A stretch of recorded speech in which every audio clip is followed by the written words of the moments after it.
John Brooks is an unbelievable business writer. He's probably my favorite, and it's too bad so many people haven't had a chance to hear about him and the great work he did.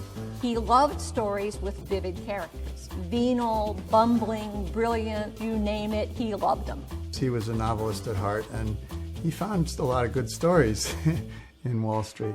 Warren Buffett gave me a copy of Business Adventures, feeling like with our dialogue about trying to understand the world of business that I'd enjoyed as much as he had.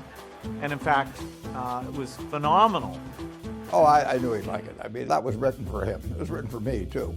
If you're going to run a company, you should read The Impacted Philosophers. I mean, when you learn how really probably pretty decent people start behaving in bad ways, that's fascinating. He talks about these people in GE who would wink when they would actually say what the rule book said to do.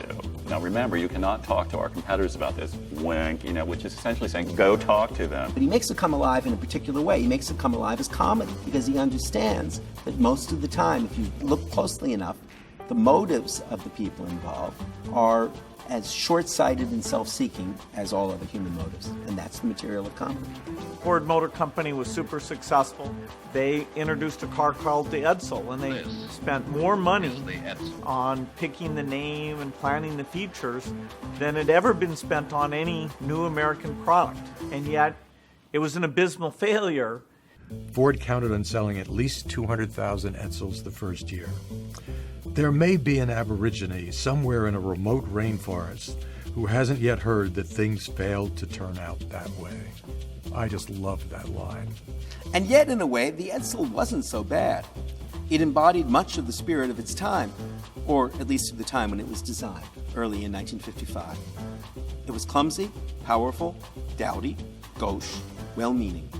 A de Kooning woman. I think you can read this book today and learn a lot. All the work of Michael Lewis comes directly from Brooks.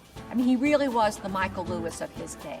The rules of running a great business, value creation, are unchanged.